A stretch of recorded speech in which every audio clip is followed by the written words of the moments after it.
नमस्कार दोस्तों, आप सभी का स्वागत है आज की इम्पोर्टेंट क्लास के अंदर, जहां पर हम बात करने वाले हैं जीएसटी पोर्टल पे हाल ही में इनेबल हुए एक नए फॉर्म की, जिसका नाम है DRC01B, जो कि बेसिकली आपके जीएसटीआर 1 और जीएसटीआर 3B के लायबिलिटी के डिफरेंस के लिए जो है आपको दिया जा रहा है। जीएसटी पोर्टल पे ये फॉर्म इनेबल हो चुका है। आज है डेट 30 जून 2023। तो आज की वीडियो में हम खुल के चर्चा करने वाले हैं और बिल्कुल आसान भाषा में चर्चा करने वाले हैं DRC01B, जो कि आपकी जीएसटीआर 1 और जीएसटीआर 3B में जो लायबिलिटी आपने डिक्लेयर की, अगर उनमें डिफरेंस होता है तो उसके लिए आपसे क्लैरिफिकेशन मांगने के लिए इस फॉर्म को दिया जा रहा है। वैसे तो मैं आपको सजेस्ट करूंगा कि गलती को करने से पहले सुधार लें तो ज़्यादा अच्छी बात है। हमें कोशिश ये करनी चाहिए कि हमारा जीएसटीआर 1 और जीएसटीआर 3B प्रॉपरली फाइल होना चाहिए, और जब हम ही 1 फाइल कर रहे हैं और हम ही 3B फाइल कर रहे हैं तो एटलीस्ट उनमें डिफरेंसेस तो नहीं होने चाहिए। आप विश्वास करो या नहीं करो, जीएसटी आने के बाद से लेकर और अब तक मेरे साथ ऐसा कभी नहीं हुआ कि मेरे 1 और 3B में डिफरेंस हुआ हो, और चूंकि मेरे साथ नहीं हुआ तो जो मैंने झेला वो कोर्स में पेला है। तो हमने हमेशा अपने कोर्स में यही आपको सिखाया है कि भैया गलती को करने से पहले सुधारो। जीएसटीआर 1 को फाइल करने से पहले किन किन बातों का ध्यान देना है, इवन ट्रांजैक्शन को रिकॉर्ड करने से पहले किन किन बातों का ध्यान देना है, जिससे कि आपकी रिपोर्ट सही हो। क्योंकि जीएसटीआर 1 हो, चाहे जीएसटीआर 3B हो, चाहे जीएसटीआर 9 हो, चाहे जीएसटीआर 4 हो, चाहे P&L हो, चाहे बैलेंस शीट हो, चाहे और कोई भी रिटर्न या रिपोर्ट हो, वो बनती आपके ट्रांजेक्शन के बिहाफ पे है। तो अगर आप ट्रांजेक्शन प्रॉपरली रिकॉर्ड करते हो तो ऐसा हो नहीं सकता कि आपकी रिपोर्ट गड़बड़ हो। और रिपोर्ट फाइल करने से पहले आपके पास मल्टीपल ऑप्शन होते हैं अपनी रिपोर्ट को प्रॉपरली चेक करने के। सो हम अपने कोर्स में सारी चीज़ें सिखाते हैं। आप चाहो तो कोर्स को ज्वाइन कर सकते हो। कोर्स का लिंक इस वीडियो के डिस्क्रिप्शन बॉक्स में आपको मिल जाएगा। आज की क्लास की शुरुआत करते हैं और सीधा आपको लेके चलता हूँ जीएसटी पोर्टल पे। हम आ चुके हैं जीएसटी पोर्टल पे, gst.gov.in। यहाँ पे आपको 29/6/2023 के अंदर एक एडवाइजरी मिलेगी। इस पर हम क्लिक करते हैं, जो कि बात करती है DRC01B के बारे में। यहाँ पे कुछ इसकी डिटेल दी गई है, मैंने थोड़ा सा जूम कर दिया है। तो यहाँ बताया जा रहा है कि भैया it is inform that GSTN has developed functionality to enable tax payer to explain the difference between GSTR 1 and 3B। तो जीएसटी पोर्टल यहाँ पे अपनी जीएसटी पोर्टल अपनी यहाँ पे खुशी का इजहार कर रहा है और आपको इन्फॉर्म कर रहा है कि भैया हमने एक ऐसा फंक्शन बना लिया है, ऐसा एक फॉर्म बना लिया है, जहाँ पे आप अपनी जीएसटीआर 1 और जीएसटीआर 3B में जो आपने लायबिलिटी दिखाई है, चूंकि जीएसटीआर 1 में आप अपनी सेल के बारे में बताते हो, सेल का आपका फॉर्म है, चाहे वो रिलेटेड हो, चाहे एक्सपोर्टेड हो, चाहे जीरो रेटेड हो, चाहे आपकी टैक्सेबल हो, चाहे B2C हो, आप सारी की सारी सेल जीएसटीआर 1 में बताते हो, और जीएसटीआर 3B में उसका पेमेंट करते हो, चाहे आईटीसी से पेमेंट करते हो, चाहे कैश में पेमेंट करते हो। तो होना ये चाहिए कि जीएसटीआर 1 में जो आपने लायबिलिटी दिखाई है और जो जीएसटीआर 3B है, वो दोनों की लायबिलिटी आपकी मैच करनी चाहिए। बट कुछ जेन्युइन रीजन ऐसे हैं जहाँ पे कि अंतर आता है, तो वो सारे पॉइंट को आज हम डिस्कस करेंगे। बहुत ही इंपॉर्टेंट क्लास है और हो सकेगा तो हम आने वाली क्लासेस में आपको उसका प्रैक्टिकल भी करके दिखाएंगे। वैसे मैंने बोला कि मेरे साथ आज तक कभी ऐसा हुआ ही नहीं कि जीएसटीआर 1 और 3B में डिफरेंसेस आया हुआ, बट फिर भी कोई भूला भटका क्लाइंट हमारे पास ऐसा आ गया जिसके 1 और 3B में डिफरेंसेस है, तो हमें DRC01B का पार्ट B कैसे फिल करना है वो मैं आपको जरूर यूट्यूब पे और अपने कोर्स के अंदर भी बताऊंगा। आगे पॉइंट नंबर 2 में बताया जा रहा है कि भैया the functionality compares the liability declare in GSTR 1/IFF with the liability paid in GSTR 3B। बात एक ही आ रही है कि भैया अगर आप चाहे मंथली टैक्स पेयर हो चाहे क्वार्टरली हो, क्योंकि क्वार्टरली वाला आईएफएफ बढ़ता है, मंथली वाला 1 बढ़ता है।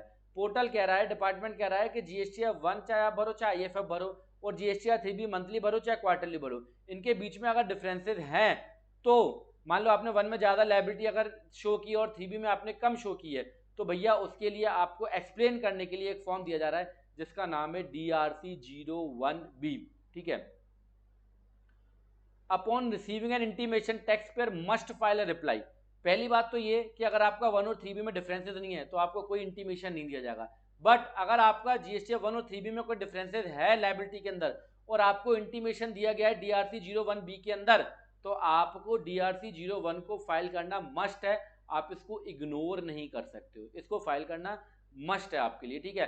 अगर आप फाइल नहीं करते, आपको सर हम तो नेताजी टाइप आदमी हैं, हम तो फाइल नहीं करेंगे, अगर आप फाइल नहीं करते हो तो आप नेक्स्ट मंथ की जीएसटीआर 1 को फाइल नहीं कर सकते हो, जीएसटीआर 1 और आईएफएफ को आप फाइल नहीं कर सकते हो। ठीक है। सो इन्होंने बोला कि भैया to further help tax payer with the functionality, भैया इस फंक्शन के बारे में आपको हेल्प देने के लिए हमने एक ट्यूटोरियल तैयार किया है, मतलब जीएसटी पोर्टल ने एक ट्यूटोरियल तैयार किया है जो कि आप इस लिंक पे क्लिक करके उसके बारे में पता कर सकते हो। तो ये ट्यूटोरियल पीडीएफ फॉर्मेट में आपको मिल जाएगा और ये 25 पेज का ट्यूटोरियल है। मैं आपको क्विकली जो है इसके बारे में बताऊंगा, कंप्लीट डिटेल और कम समय में आपको पूरी की पूरी इसकी जानकारी देने की कोशिश करूंगा। तो ये पार्ट 2 में है। पहला पार्ट है एफएक्यू का एंड दूसरा पार्ट है कि आपको वर्किंग बेसिकली करनी की है, करनी कैसे है, ठीक है। तो पहला पार्ट एफएक्यू में बोला जा रहा है when can form DRC 01 be filed. पहला क्वेश्चन, भैया डीआरसी 01 बी कब फाइल की जाएगी? क्या हर टैक्स पेयर को उसको फाइल करना है? तो उसका जवाब है नहीं। डीआरसी 01 में आपको इंटीमेट तभी किया जाएगा जब पोर्टल ये चीज को पकड़ेगा कि आपके 1 और 3B की लायबिलिटी में डिफरेंसेस है, तो आपको एक इंटीमेशन आएगा डीआरसी 01B में, जिसके दो पार्ट होंगे, पार्ट ए और part B. Part A systematic generated होगा, पार्ट बी में आपको अपनी जवाब देनी है भैया, ठीक है। सो हर किसी को डीआरसी 01 फाइल नहीं करना है, बट जिसको जनरेट हो गया, जिसको इंटीमेट हो गया, उसको फाइल करना जरूरी है। If tax payer doesn't file response to DRC 01, तो भैया they will not be able to file their GSTR 1। अगर वो डीआरसी 01 में उसको इंटीमेट किया गया और उसने उसका रिप्लाई नहीं किया, तो भैया फिर वो 1 को फाइल नहीं कर पाएगा, ना ही आईएफएफ को फाइल कर पाएगा नेक्स्ट पीरियड की। On which class of tax payer is form DRC 01 applicable? भैया डीआरसी 01 किस पे एप्लीकेबल है? तो जाहिर सी बात है कि जीएसटीआर 1 और जीएसटीआर 3 भी रेगुलर टैक्स पेयर पे जो है, रेगुलर टैक्स पेयर जो है वो इसको फाइल करता है, ना कि कंपोजिशन वाला। तो भैया डीआरसी 01 भी जो है वो रेगुलर पे एप्लीकेबल होता है, कंपोजिशन पे नहीं होता है। अगर वो कंपोजिशन से रेगुलर में आ गया है तो उसके ऊपर भी एप्लीकेबल होता है, ठीक है। आगे बताया जा रहा है कि भैया अगर मैंने डीआरसी 01 को फाइल नहीं किया तो क्या मैं जीएसटीआर 1 को फाइल नहीं कर पाऊंगा? तो उसका जवाब है यस, कि अगर आपको डीआरसी 01B में इंटीमेट किया गया है और आप उसको फाइल नहीं करते हो, तो आप आईएफएफ को भी फाइल नहीं कर पाओगे, ना ही जीएसटीआर 1 को फाइल कर पाओगे। फोर्थ नंबर क्वेश्चन है how will I be intimated that I have to submit reply in form DRC 01B part B. मुझे ये कैसे इंटीमेट मिलेगा कि भैया मुझे डीआरसी 01B का पार्ट बी फिल करना है, टैक्स पेयर को पार्ट बी फिल करना है, क्योंकि पार्ट ए तो ऑटोमेटिकली फिल होकर आपके पास आएगा, जिसमें आपको बताया जाएगा कि ये डिफरेंस है। तो टैक्स पेयर ये क्वेश्चन पूछ रहा है डिपार्टमेंट से कि भैया मुझे कैसे पता लगेगा कि मुझे पार्ट बी भरना है डीआरसी 01 का, मुझे कैसे इंटीमेट किया जाएगा? तो डिपार्टमेंट कह रहा है भैया हम नहीं खेलते कच्ची गोली, हम तो आपको बताएंगे आपके ईमेल पे और आपके एसएमएस के ऊपर। तो मतलब आपके ईमेल और आपके एसएमएस के ऊपर जो है रेफरेंस नंबर आपको इंटीमेट किया जाएगा कि भैया डीआरसी 01 आपके लिए जनरेट कर दिया गया है, क्योंकि आपके 1 और 3B में डिफरेंसेस है। तो आपको क्या करना है, आपको पोर्टल पे लॉगिन करना है और इस तरीके से सर्विसेज में जाना है, रिटर्न में जाना है, और रिटर्न कंप्लेंसेज में जाने के बाद लायबिलिटी मिसमैच डीआरसी 01B का आपको फॉर्म वहां पे मिल जाएगा, उसमें अपना जवाब दे दो। अगला क्वेश्चन टैक्स पेयर का, can form DRC 01B part B be filed monthly और क्वार्टरली? सर कैसे फाइल किया जाएगा, क्वार्टरली फाइल किया जाएगा या मंथली? तो भैया डिपार्टमेंट का जवाब ये है कि अगर आप मंथली टैक्स पेयर हो, अब मंथली फ्रीक्वेंसी अगर आपने चूज की है तो आपको मंथली डीआरसी 01B फाइल करना है, अगर आपको इंटीमेट किया गया है। मैं बार बार वर्ड बोल रहा हूं, अगर आपको इंटीमेट किया गया है, हर किसी को फाइल नहीं किया, हर किसी को फाइल नहीं करना है। अगर आपको इंटीमेट किया जाएगा तभी आपको फाइल करना है, ठीक है। और अगर आप क्वार्टरली रिटर्न फाइल करते हो जीएसटी 1 और 3B, तो आपको उसको क्वार्टरली फाइल करना है। अगला क्वेश्चन टैक्स पेयर का, after filing the reply of DRC 01B part B, मैंने भैया डीआरसी 01B का पार्ट बी जो है रिप्लाई कर दिया, तो मेरा जीएसटीआर 1 और आईएफएफ कब एक्टिव होगा? तो डिपार्टमेंट का कहना है जैसे फाइल करोगे वैसे एक्टिव कर देंगे, मतलब you can instantly file GSTR 1। But फिर भी वो कह रहे हैं अगर इशू आता है, क्योंकि जीएसटी पोर्टल है, तो वो कह रहा है भैया वही देसी फंडा अपना लेना, लॉग इन और लॉग आउट वाला, एक बार लॉग इन कर लेना, एक बार लॉग आउट कर लेना, कुछ मिनट के अंदर जो है आपका फॉर्म एक्टिव हो जाएगा, ठीक है। अगला क्वेश्चन ऑफिसर पूछ रहा है भैया कि मैं ऑफिसर टैक्स पेयर पूछ रहा है डिपार्टमेंट से कि भैया मैं डीआरसी 01 का पार्ट बी फिल करने गया, बट वहां पे मेरे को एरर मिला, please provide valid ARN number of DRC 03। तो भैया ये एरर मेरे को क्यों आ रहा है? तो डिपार्टमेंट यहाँ पे कह रहा है कि जब भी आप डिफरेंसेस का जीएसटीआर 1 और जीएसटीआर 3B में अगर डिफरेंसेस आए हैं, उसका अगर आप डीआरसी 03 फाइल कर रहे हो, तो वहां पे सबसे पहले तो आप प्रॉपर रीजन सेलेक्ट करो, प्रॉपर मंथ सेलेक्ट करो और प्रॉपर सारी डिटेल सेलेक्ट करो, तो इस तरीके का एरर नहीं आएगा। और अगर आप प्रॉपरली अगर उसका रीजन वगैरह सेलेक्ट नहीं करते हो, स्पेसिफाइड रीजन सेलेक्ट नहीं करते हो, प्रॉपर डेट सेलेक्ट नहीं करते हो, प्रॉपर टैक्स पीरियड सेलेक्ट नहीं करते हो, तो भैया इस तरीके का एरर आएगा। अगर आप मंथली टैक्स पेयर हो तो मंथली पीरियड सेलेक्ट करो, अगर आप क्वार्टरली टैक्स पेयर हो तो पर्टिकुलरली जिस क्वार्टर का आप डीआरसी 03 फाइल कर रहे हो उस क्वार्टर का एक पर्टिकुलर मंथ सेलेक्ट करो, ठीक है, जो कि उस क्वार्टर में आना चाहिए, ठीक है। तो यहाँ पे बताया जा रहा है कि डीआरसी 03 प्रॉपरली जनरेट करना है। अगला क्वेश्चन भैया टैक्स पेयर पूछ रहा है डिपार्टमेंट से, how can I deselect any reason for the payment differences after providing the data for the reason selected earlier. भैया जो मैंने रीजन पहले सेलेक्ट किया मैं उसको द्वार से सही कैसे कर सकता हूँ, तो डिपार्टमेंट कह रहा है भैया उसको डिलीट करो। बिना डिलीट करे जो आप उसको सही नहीं कर सकते हो। If you deselect any reason for the difference after providing the details the system will display error message. तो भैया रिक्वेस्ट आपको यह कि पहले उसको डिलीट करो फिर एक नया जनरेट करो, ठीक है। अब आपका पार्ट सेकंड पीडीएफ का स्टार्ट होता है जहां पे मैनुअल मतलब बताया गया कि वर्किंग कैसे करनी है। तो भैया DRC01B आपको समझ में आ गया कि 1 और 3B के डिफरेंसेस के लिए है, ठीक है। अगर आप इसको फाइल नहीं करते हो तो नोट बार बार आपको चेतावनी दी जा रही है कि आप GSTR1 को भी फाइल नहीं कर पाओगे। अगर आप इसको फाइल नहीं करते हो तो आप GSTR1 को भी फाइल नहीं कर पाओगे, ठीक है। ओके, ठीक है। How can I file form DRC01B part B. मेरे को DRC01B का पार्ट बी कैसे फाइल करना है, क्योंकि पार्ट ए सिस्टम से ऑटोमेटिकली जनरेट होगा। तो बता रहे हैं भैया पहले तो GST पोर्टल पे जाओ, वहां पे लॉगिन कर लो। लॉगिन करने के बाद आपको सर्विसेज में जाना है, रिटर्न में जाना है, रिटर्न कंप्लेंसेज में जाना है। वहां पे आपको DRC01B का फॉर्म मिलेगा। आपने बोला सर चित्र दिखाओ हमको कैसे बात बनेगी, तो चित्र दिखा दिया भैया। पोर्टल पे लॉगिन करो, सर्विसेज में आओ, रिटर्न में आओ, और रिटर्न में आने के बाद रिटर्न कंप्लेंसेज का ऑप्शन मिलेगा जहां पे आपको मिलेगा आपका DRC01B, ठीक है। अगर आपके कुछ मिसमैचेज होंगे तो जैसे ही आप इस पर क्लिक करोगे तो मिसमैच आपके सामने कुछ इस तरीके से आ जाएगा, और अगर मिसमैचेज नहीं होंगे तो ब्लैंक होगा। तो यहाँ पे दिखाया गया कि अगर मिसमैच होगा तो इस तरीके से आपके पास एक रेफरेंस नंबर आएगा जो कि हाइपर लिंक होगा, जो कि आपको सीधा रीडायरेक्ट कर देगा DRC01B के पार्ट ए पे। बाकी यहाँ पे ये भी बताया गया है कि आप अपने DRC01B के इंटीमेशन को 3 तरीके से सर्च कर सकते हो अगर आपको मल्टीपल इंटीमेशन जनरेट हुए हैं। अगर एक जनरेट हुआ तो आपकी आंखों के सामने आपको दिख ही जाएगा। अगर मल्टीपल जनरेटेड हुए और आप मल्टीपल पीरियड का सिलेक्ट करना चाहते हो, कोई पेंडिंग या एक्टिव देखना चाहते हो, क्योंकि अगर आपने रिप्लाई कर दिया तो वो एक तो आपका कंप्लीट हो जाएगा, एक पेंडिंग दिखाएगा। तो इस तरीके से अगर आपके यहाँ पे जो लिस्ट है वो मल्टीपल आ रही है तो आप in reference number, return period और स्टेटस के थ्रू जो है उसको सर्च कर सकते हो। बाकी रेफरेंस नंबर भी हाइपर लिंक होगा जिस पे आप क्लिक करके सीधा रीडायरेक्ट कर दिया जाओगे इस पर्टिकुलर रेफरेंस नंबर के DRC01B के पार्ट ए पर, ठीक है। तो यहाँ पे आपको सब कुछ दिया जाएगा, form type, financial year, return period वगैरह, और स्टेटस भी दिखाया जाएगा, ठीक है भैया मेरे। तो ये तरीका है, आप पोर्टल पे जाओगे, लॉगिन करोगे, रिटर्न कंप्लेंसेस के अंदर आओगे, वहाँ पे DRC01B मिलेगा। अगर डिफरेंस होगा तो इस तरीके से आपके पास रेफरेंस नंबर आ रहा होगा, अगर डिफरेंस नहीं होगा तो कुछ भी नहीं आ रहा होगा, ठीक है। फर्दर कंटिन्यू करते हैं। अब मैं थोड़ा सा इसको जल्दी स्किप करूंगा क्योंकि आगे की कुछ पेजेस के अंदर ये बताया गया कि आप इससे सर्च कर सकते हो, इससे सर्च कर सकते हो, इससे सर्च कर सकते हो।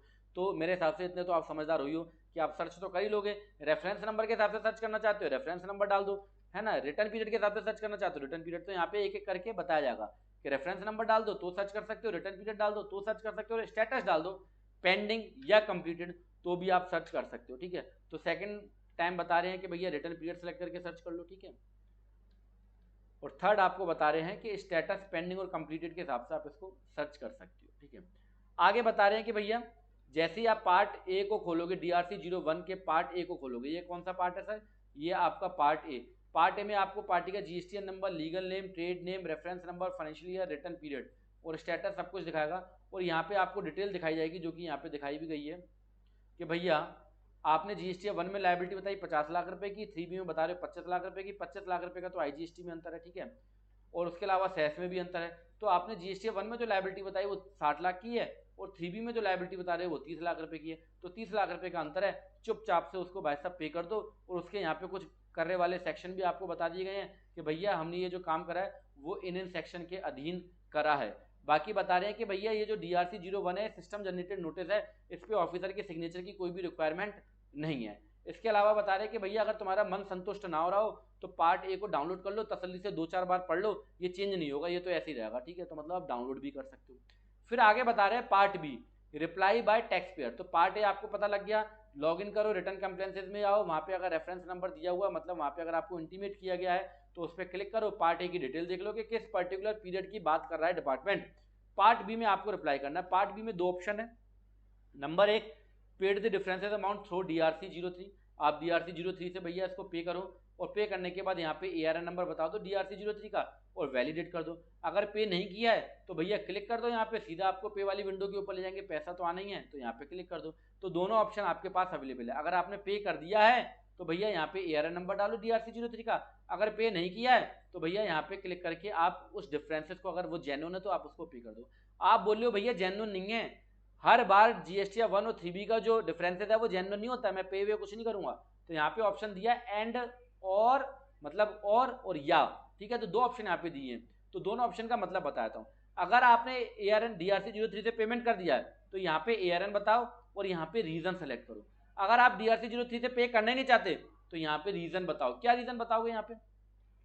यहाँ रीजन बता रहा है कि भैया मेरे 1 और 3B में जो डिफरेंसेस आया है उसका रीजन ये है कि मैंने पहले से एक्सेस लायबिलिटी 3B में पे कर रखी थी। मान लो कि भैया मई के महीने के अंदर मेरी 1 में लायबिलिटी थी 100 रुपए, पर मैंने गलती से 3B में 200 रुपए पे कर दी। जब जून का महीना आया तो भैया मेरी लायबिलिटी 100 रुपए थी, तो मैंने 3B के अंदर 0 रुपए पे करी। बात समझ रहे हो? मई के अंदर मैंने 100 रुपए एक्सेस पे कर दिए थे, जून में मैंने 100 रुपए कम पे करे। आपने मेरे को जून का जो है वो इंटीमेट कर दिया DRC01B से, तो भैया मैं क्यों पे करूं? मैं पागल थोड़ा हूं, जब मैं ऑलरेडी पहले पे कर चुका हूं। तो यहाँ पे आप एक्सेस के ऊपर क्लिक करके अपना OTP जनरेट करो, काम खत्म। दूसरा ऑप्शन कह रहे हो भाई साहब गलती हो गई है, पर टाइपिंग मिस्टेक थी, क्लैरिकल मिस्टेक थी, अगले महीने के 1 में अमेंड कर देंगे, तो ये वाला ऑप्शन सेलेक्ट कर लो। तीसरा, some transaction of earlier tax period which couldn't, आगे रीड मोर का ऑप्शन लिखा है, पोर्टल पे जाके देख लेना क्या है। चौथा ऑप्शन है mistake in reporting of advance receive adjusted against advance या अगेंस्ट इनवॉइसेस। तो भैया जो एडवांस हमने दिखाया था उसमें जो टैक्स दिखाया था और जो इनवॉइसेस था उसमें अंतर है, इसलिए भैया यहाँ पे मैं इसको क्लैरिफाई कर रहा हूँ। और कोई आपका कोई रीजन है, कोई बढ़िया सा और अलग सा रीजन है, तो भैया एनी अदर रीजन 500 वर्ड के अंदर, 500 शब्दों के अंदर आप इसको जो है बता सकते हो, ठीक है। उसके बाद सिंपल सा फंडा जो कि हमेशा हर फॉर्म के अंदर होता है, टिक करो, अपना सबमिशन दो, OTP जनरेट करो, काम खत्म। और आप डाउनलोड भी कर सकते हो DRC01B के पार्ट बी को आप डाउनलोड भी कर सकते हो। पार्ट ए को पहले डाउनलोड कर सकते हो, पार्ट बी को उसको फिल करने के बाद सेव करो, इसको डाउनलोड करो, देन उसके बाद फर्दर फाइल कर दो। तो यहाँ पे बता रहे हैं, अगर यहाँ पे बता रहे हैं यू कैन डाउनलोड, बता रहे हैं कि भैया आप इसको डाउनलोड कर सकते हो। तो डाउनलोड की तो मैंने व्यवस्था आपको पहले बता दी, आप यहाँ डाउनलोड पे क्लिक करो, डाउनलोड हो जाएगा, ठीक है भैया आपका। तो ये कुछ इस तरीके से आपके सामने डाउनलोड हो जाएगा पार्ट ए डाउनलोड करके ये बता रहे हैं। फिर उसके बाद बता रहे हैं कि भैया आपने सपोज दैट पोर्टल ये मानना है कि आपने ARN DRC03 से पेमेंट कर दिया, आपका ARN था, आपको यहाँ पे ARN को मेंशन करना है, वैलिडेट करना है, OTP जनरेट करो, रिटर्न फाइल। भाई साहब दिक्कत तो ये हो गई कि मैंने ARN डाला तो वो ARN इनवैलिड बता रहा है, वैलिड नहीं बता रहा। तो जैसा कि मैंने पहले बताया था, क्या आपने प्रॉपर कॉज जो है वो सिलेक्ट किया है, रीजन प्रॉपर सिलेक्ट किया है DRC03 फाइल करते समय, आपने पीरियड सेलेक्ट प्रॉपर किया है, आपका ARN नंबर ठीक है या नहीं है, तो उन सब चीज़ों को आप चेक करोगे और प्रॉपर ARN नंबर को डालोगे। जैसे ही आप प्रॉपर ARN नंबर को डाल के वैलिडेट करोगे तो आपके सामने इस तरीके से डिटेल आ जाएगी उस पर्टिकुलरली DRC03 की, और आप इसको जो है एडजस्ट कर सकते हो अपने डिफरेंसेस से। और यहाँ पे नीचे आप बता दोगे उसका रीज़न, नीचे क्या बता दोगे भैया रीज़न के DRC03 जो मैंने पे करा है उसका रीज़न ये है कि भैया मैंने पहले पे करा था, मतलब जो भी रीज़न आप बताना चाहते हो, ऑलरेडी करेक्टेड, ऑलरेडी पेड, या जो भी आप लिखना चाहते हो वो यहाँ पे लिख सकते हो, ठीक है। उसके बाद आगे की तरफ अगर हम चलते हैं तो आगे बता रहा है भैया कि आप पार्ट ए के बाद पार्ट ए को डाउनलोड कर लोगे, पार्ट बी में प्रॉपर्ली डिटेल फिल करने के बाद यहाँ पे अपना OTP जनरेट करो और इसको फाइल कर दो, ठीक है। तो फर्दर की जो जितनी भी पेजेस हैं PDF के, उन सब में ये बताया गया है कि भैया आपको OTP कैसे जनरेट करना है, पार्ट बी को आपको कैसे फिल करना है और आपको कैसे इसको फाइल करना है। सो आई होप आज की क्लास आपको अच्छी लगी होगी। आज की क्लास में हमने डिस्कस करा है कि अगर आपके GSTR 1 और GSTR 3B में अगर डिफरेंसेस आते हैं तो 29 जून से GST पोर्टल ने एक नया फॉर्म जो है वो फंक्शन अलाउ कर दिया है, GST पोर्टल के ऊपर लाइव कर दिया है, वो है DRC01B। अगर आपके डिफरेंसेस होंगे तो ये सिस्टम जनरेटेड एक फॉर्म है जो कि जनरेट होकर आपको इंटीमेट कर दिया जाएगा, और अगर आपको इंटीमेट हो जाता है तो उसका रिप्लाई करना मस्ट है, इग्नोर नहीं मार सकते हो। अगर रिप्लाई नहीं करते हो तो GSTR 1 आप फाइल नहीं कर सकते हो। रिप्लाई करने के बाद तरीके बताए हैं, DRC03 से अगर पेमेंट करते हो तो वहाँ पे उसका ARN नंबर डालो, अगर पेमेंट करना चाहते हो तो लिंक पे क्लिक करो, सीधा DRC03 पे पहुँच जाओगे। अगर कोई और रीज़न आपको लगता है तो वो रीज़न के लिए वहाँ पे जो है कॉलम दिए गए हैं, वो पर्टिकुलरली रीज़न सेलेक्ट करते हुए या एनी अदर रीज़न को सेलेक्ट करते हुए डिटेल देते हुए आप इसको सबमिट कर दोगे। जैसे ही सबमिट करोगे आप GSTR 1 को फाइल कर सकते हो। बट हमेशा की तरह एक ही सजेशन आपको है कि ये सब है रिपोर्ट अगर आप प्रॉपर्ली फाइल करना चाहते हो तो आपके पास होना चाहिए प्रॉपर रिकॉर्डिंग, मतलब GSTR 1 या 3B या कोई भी इनकम टैक्स या GST का या कोई भी कंप्लेंसेस को करने से पहले उसको सुधारोगे तो डेफिनेटली आपको खामियाजा भुगतना ही पड़ेगा, स्ट्रेस लेना ही पड़ेगा। मेरी बात आप तक प्रॉपर्ली पहुंच रही होगी, इसके लिए आप हमारा कोर्स भी ज्वाइन कर सकते हो जो कि हम लेटेस्ट टैली प्राइम 3.0 के ऊपर सिखाते हैं। 5 स्टार रेटिंग दी गई है अकाउंटेंट के द्वारा और नॉमिनल सी फीस है, 2990 रुपये की फीस है, जिसमें आपको GST रिटर्न एडवांस लेवल छोड़ो, एडवांस लेवल की सिखाई जाती है, ठीक है। जीएसटी का रिकंसिलिएशन, रिटर्न फाइलिंग, टीडीएस का रिटर्न, ठीक है, टीडीएस की रिकंसिलिएशन, टीडीएस की वर्किंग, इसके अलावा अकाउंट फाइनल करने की जादू की छप्पी कि कैसे अकाउंट को फाइनलाइज किया जाता है। लेमैन लैंग्वेज में बच्चों वाली भाषा में आपको सिखाएंगे। पूरे कोर्स के अंदर अकाउंटिंग, अकाउंटेंट और अकाउंटिंग जॉब की बात की जाती है। अपडेटेड कोर्स है, समय समय पे अपडेट होता रहता है। कमाल की बात यह है कि यहाँ पे मल्टीपल ऑप्शन है आपके पास वैलिडिटी के, 6 मंथ, 1 ईयर, 2 ईयर। अब क्वेश्चन ये उठता है कि सर मान लो मैंने 2990 में 6 महीने की वैलिडिटी ले ली, तो आप चाहो तो 1000 रुपये और दो, 6 महीने पहले देख लो। ये अपने आप में एक ऐसा कोर्स है जिसमें आपको देखने के लिए ऑप्शन दिया रहा है, भैया आप मत दो ज्यादा फीस, हमारी 3 फीसें हैं, 2990, 3990, 4990। हम हर बच्चे से कहते हैं मत दो 4990, मत दो 3990, केवल 2990 दो, कोर्स को ज्वाइन करो। अगर अच्छा लगे तो 6 महीने बाद फिर 1000 रुपये पे करो और 6 महीने की वैलिडिटी बढ़ा लो, और 1000 रुपये पे करो तो 1 साल की वैलिडिटी बढ़ा लो, ठीक है। तो ये मल्टीपल ऑप्शन आपके पास अवेलेबल है। सो आई होप आज की क्लास आपको अच्छी लगी होगी। नेक्स्ट क्लास में या आने वाली क्लासेस में आपको उसका प्रैक्टिकल भी करके दिखाया जाएगा। ये देखने के लिए आपका दिल से धन्यवाद। मिलते हैं नेक्स्ट क्लास में। Thank you.